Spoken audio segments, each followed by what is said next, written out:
Well, now, Brian, we got to talk about some more bloviating flesh bags that have interfered with my time over the last few days. You had me watch. Where does Piers Morgan do this program that I watched part of, or some of, or a little bit of?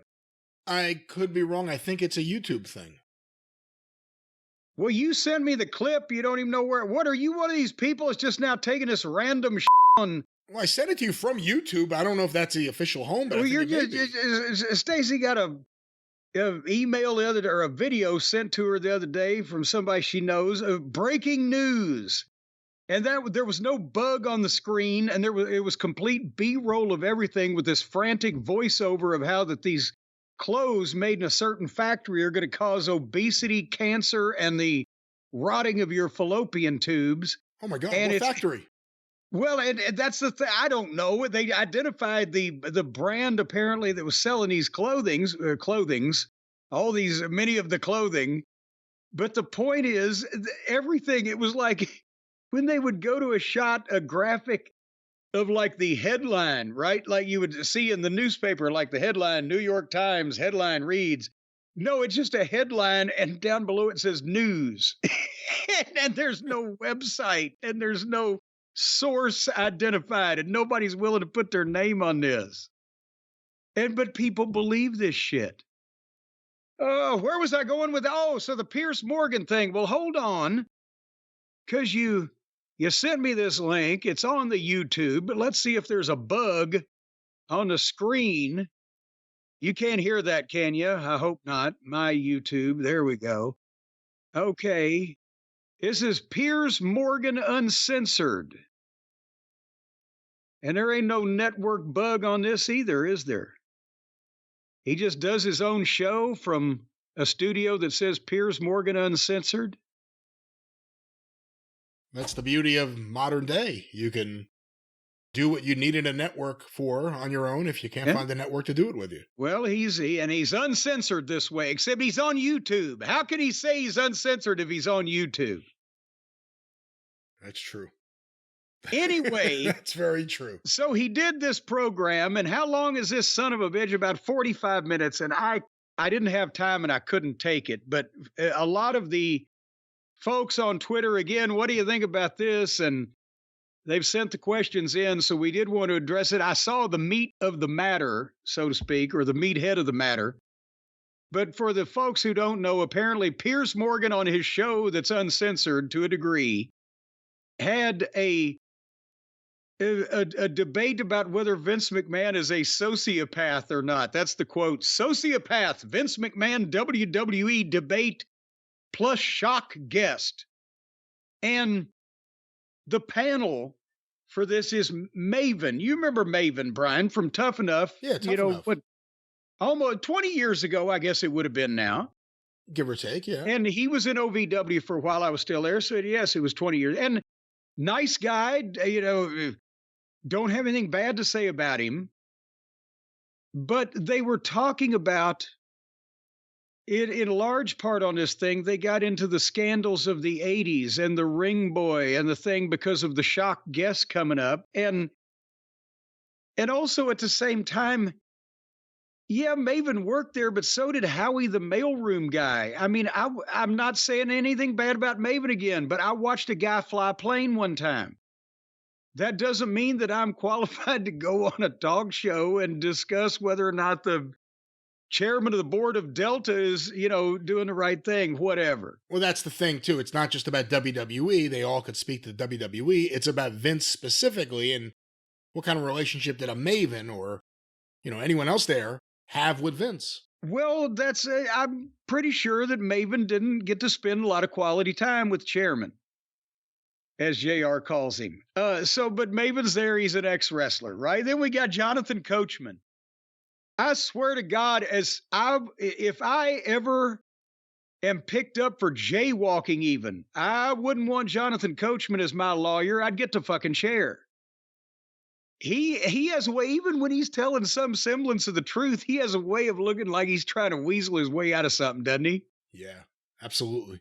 Just the tone that comes off, and when he was asked a question at one point about, well, I did just No, he didn't plead his case very well, and he's wearing a T-shirt that says straight to the I can't see. Is it straight to the potty? Straight to the fucking whatever. At least Maven's dressed up. He's got a jacket. He's got a tie on. Coachman's there in a T-shirt. Then we get to, oh, and by the way, Charlie, what is her name? Charlie what? I don't know. We could just call her Charlie what? Well, she was an interviewer. Yeah. Some years ago. I think Charlie, opera singer, Charlie Pavarotti, Charlie Caruso. Oh. Is who that the name that she used then. I don't remember. I was going to say Netrebko, but anyway. No, he was a Polish yodeler. No, Anna Netrebko. Oh, that's his sister. She did a fantastic La Traviata years ago. But anyway, back to this. Well, I had an aunt that did a fabulous lasagna. It's just everybody's got their own specialty. But anyway, she's a big right-wing Republican nut, apparently. So she was defending the evil billionaire that was accused of sexual assault, potentially of her co-workers. And then we come to, from his very own man cave, shit-stain himself, the show was Russo-rific, where until the surprise guest came on, I got to be honest with you, it degenerated to where Shitstain was kind of like the most knowledgeable, articulate person on his panel. Maven was trying to be nice to everybody. Coachman apparently believed he was being interrogated, and Charlie was happy for the gig. Charlie was just happy to be sitting there in front of the skyline of Chicago or wherever the fuck she's at, on the green screen. And then they bring the surprise guest in after they've spent like 10 minutes on a segment talking about, well, if Phil Mushnick and besides Russo, I was the only one in this conversation. Russo and me were the only ones that were involved in any of this when Phil Mushnick was actually writing this shit. But it's such a heel program. So they're all disreputable in some fashion or just disinvolved or, not really apprised of the situation. But point being, they spend 10 minutes saying Mushnick was just burying Vince. He had an axe to grind. He's lying. He's cheating. He's stealing. He's no good. Sorry, gum bumping sack of snake feces. And then Piers Morgan says, well, I got a surprise guest, Phil Mushnick. And he's got to be 75 now and he comes on, and the other ones don't really know what to do, and immediately Shitstain senses, I've got a fucking way to get some attention here, and he and Mushnick start screaming at each other. And goddamn, the problem is Russo has no shouting voice. It's not like that when he gets mad or over the top or yelling that he sounds more aggressive. He sounds worse. He sounds less.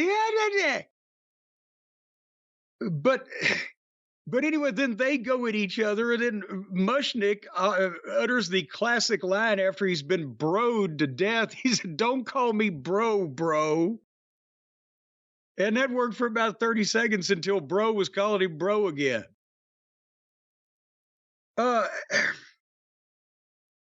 Again, both of some things can be true.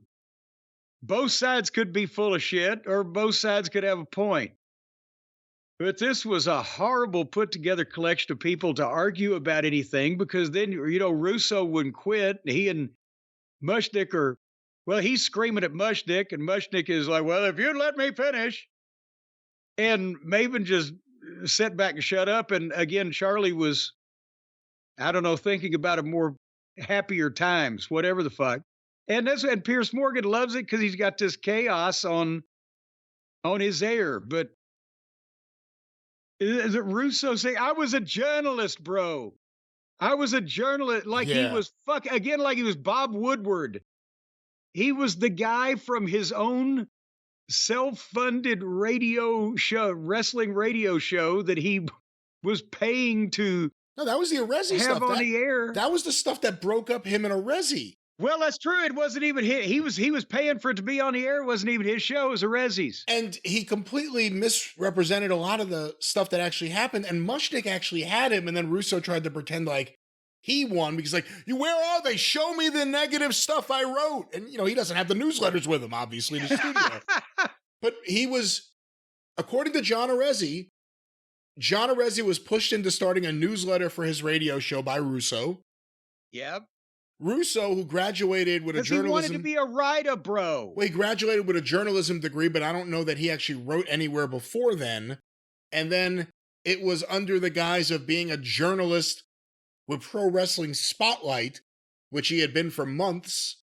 And also because I didn't know Clown Boy here, but I knew John Arezzi and was at his first weekend of champions. So I saw the Pro Wrestling Spotlight bulletins and newsletters, whatever you want to call them. And I was like, but what the fuck? It's a local radio show, right? It's not supposed to be on the newsstands at, Times Square. And you'd be surprised if you were told someone from that newsletter had a journalism degree is the other big thing. That would have been a more shocking development. Then, if it was like, okay, this is the best we can all do. I've seen some slapped together shit in the wrestling business, but if you're talking someone that actually was trained in this endeavor, no, fuck no. But bro. When he says, I went there as a journalist and I saw that Vince's side wasn't getting out and I wanted to be fair and give him a chance, that's very different than I went there as someone who had just got in with Arezzi, took over this newsletter thing, and immediately met Vince and Linda and figured out a way in for WWE and worked on it for a few years. Because that's what it was. And the split with Arezzi, who started the radio program, and Russo was the sponsor, came because Russo was saying, but bro, if we don't bury these guys, they'll give us guests and they'll send the wrestlers over to be on our show, bro. And instead, the show actually reported on what was happening in the news. It wasn't ignoring what was in the newspaper. And that part's true. The other part that's true is that Phil Mushnick's a fucking miserable guy. Yes. I read the New York Post. Let me give you the last several headlines, just the headlines of his column.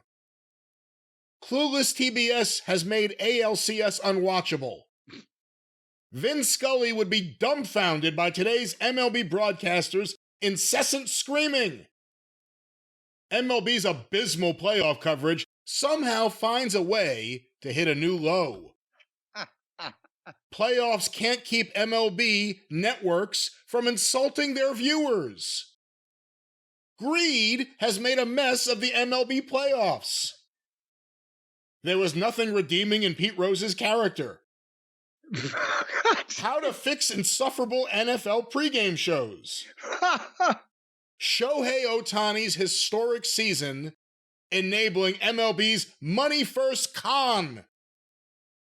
NFL's treatment of fans creating once unfathomable ticket reality. Sports would have already moved on from past concern for athletes' health. It's just one thing after another after another. Well, remember when we talked about him, for whatever reason, it came up a few weeks ago on one of the shows. When I said it wasn't like just a crusade against Vince. Vince McMahon is a horrible person individually, whatever. Then I wouldn't have been able to work up a lot of indignation, but he was this horrible attitude, this fucking snotty, self-important, condescending wise ass with this axe to grind with the world, this miserable malcontent and nattering nabob of negativity. The way that he presented it, it wasn't Vince, it was everybody in the wrestling business is a piece of human slime, and the wrestling business is the lowest thing that could possibly exist, and anybody who watches this stuff is a complete goddamn idiot and buffoon, and fuck all of y'all, and it all ought to be stopped. That was the attitude. And so that's why I said sometimes all of these people can be assholes. Yes, they're all either out to get a fucking spot on Piers Morgan Uncensored for some attention, or because they were called up and they like to do interviews or whatever the fuck. But that doesn't mean that Phil Mushnick is not most miserable, malcontented, complaining, griping, professional fucking shit disturbers of modern journalism history. Yeah, and it's not to say he's not right about things, but again, everything is the negative side. Here's a few more headlines. Yes. Sports TV remains bereft of dignity and common sense.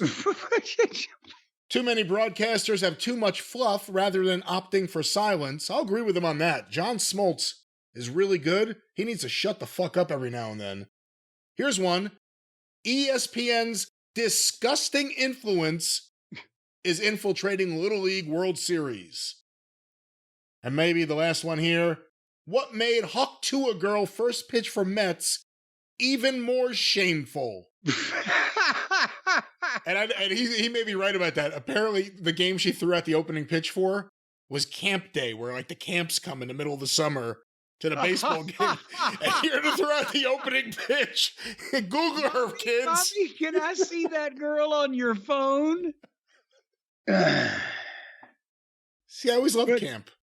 But anyway, yeah, so they're still debating Vince's conduct or the good, the bad, and the ugly of it or whatever. And then this was a cast of characters and the big aha moment when here came Phil Mushnick to defend himself and it degenerated into chaos. It was like they wanted to do a show on wrestling and they should. It'll get viewers and the Vince thing is in the headlines. A lot of people I know who don't like wrestling, some don't even know I have anything to do with wrestling, have mentioned watching the Vince McMahon thing. So it's more about people remembering things from their childhood and now learning that he may be a disgusting pervert. Well, yeah, just the other day I watched a documentary on the history of bluegrass music.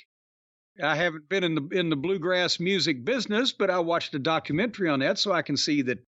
But thing is, neither Bill Monroe nor Ralph Stanley nor Flatt and Scruggs, none of them were apparently sex pests. So, well, my point was going to be, I can understand wanting to do a show about all this. You'll get viewers. This was the panel they can get? No, that's the problem. That's the panel they could get, apparently. Like you said, I'm not a Russo supporter, but he was at least there during the Attitude Era, and quite frankly, he's just going to spin a Vince defense, which is kind of what he was doing. Charlie? Like, she was there for a few years recently. And then Maven hasn't been around in a while, but, at least he's like active with a podcast and stuff. When was the last time you heard of Coachman? After he got fired from ESPN, I haven't heard anything about him. Oh, I didn't even know he got fired from ESPN, did I? Or do I care enough that I knew and I forgot? Was that a sex pest situation too? I don't know. It depends on what his T-shirt says here in this thing. I wonder if I could get a close-up of... Let's clarify this before we wrap this up, because we may have to edit that out. Straight to the pay window is what it says, I guess. Well, wait, straight to the pay something. I can't see the shot. Yeah, straight to the pay window. That's what it says. So he's just apparently wearing one of his gambling sponsors, or possibly he has an issue of his own. That's why we haven't seen him lately. He's out on the streets. I don't know. But it looks like he should have, if he wanted to be taken as an expert in something, at least put on a collared shirt. For heaven's sake, pal. Piers is not even wearing a tie on his own show, though. Yeah, I have something here. This is from 2018. WWE's investigating announcer Jonathan Coachman. Remember, Vince brought him back. I forgot all about that at the end. Investigating announcer Jonathan Coachman amid allegations that he sexually harassed a coworker during his time at ESPN, the worldwide leader in sports. I think it's, the truth is, I think it's wait a minute, Vince brought him back. Vince was assembling all of the team together of anybody who'd ever been affiliated with any kind of the sexual way. Persuasion or whatever. The Connecticut way. I'm gonna give her a dirty Connecticut. Yeah, I don't know. Well, that's it. That's the Phil Mushnick, Russo. Both guys looked horrible. Mushnick looked unhinged. That's the other thing. He couldn't really articulate his argument quick. So no matter what, he was getting just trounced. And then he was like, yeah, yeah. You got to say something. You actually have an argument. Yeah, yeah, Well, I'll tell you, you know what? All of them, to be honest, they look older than they are. They're not aging well. maybe Charlie, but it'll catch up with her. Erosion will set in sooner or later, but they need to take better care of themselves.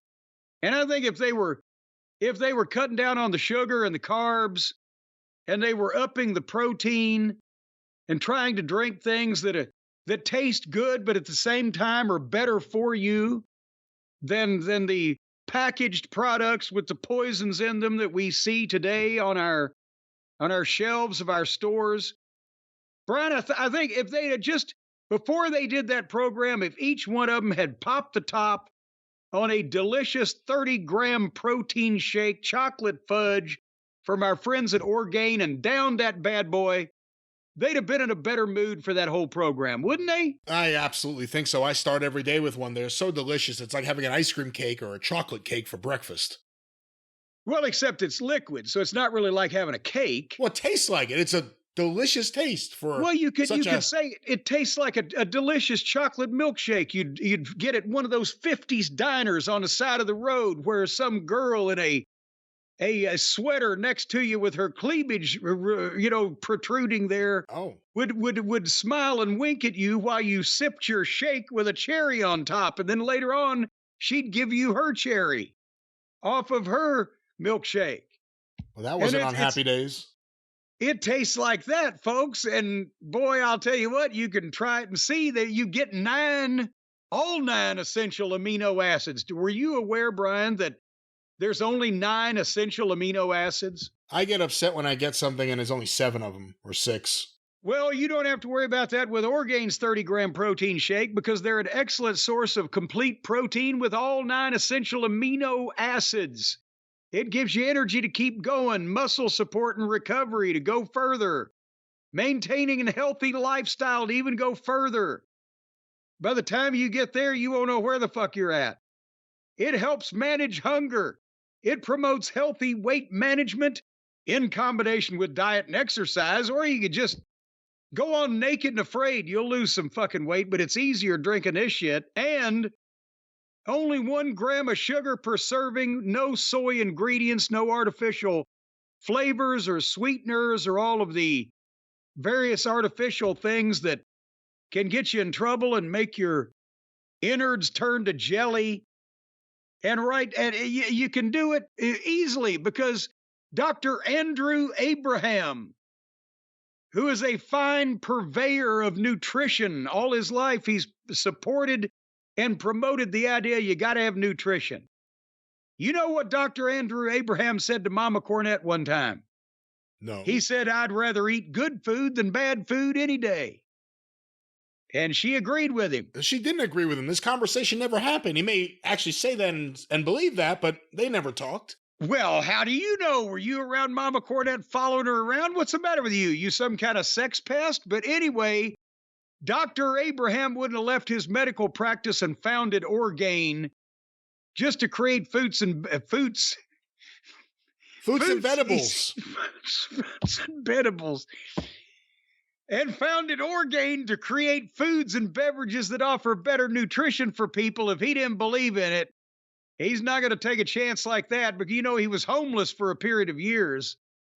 Before he was selling Orgain out of the trunk of the car. People were trying to snort it through the straw instead of drink it. No, what are you talking about? None of this is true. Dr. Abraham has always had a home. Well, it just depends on what you call a home. You've heard the phrase, "You've always got a home here with us," until you've been on a couch for a week and any ungrateful bastard will kick you out. But right now, folks, if you'd like to feel better, and drink a delicious chocolate shake and know that it's good for you at the same time instead of feeling bad like you're going to have to poop any minute. Yeah, let's go. Well, then Orgain's 30-gram protein shakes are available at Orgain.com. That's Orgain.com. If you want to get in on the delicious protein-packed nutrition today, Orgain.com/JCE. And use the code JCE for 20% off of your order. So let's say you order, 25 cases. Well, you're going to get 20% off, and that's going to be a lot of money. So order 25 cases because the more you order, the more money you get off. and use the promo code JCE, or elsewise you'll have to pay for the whole thing retail price because they won't know that you know me. Orgain.com/JCE, promo code JCE. All right. Now I'm hungry. Now I want one. Well, it does manage hunger. Well, it's not going to manage it for me right now. I'm here with you.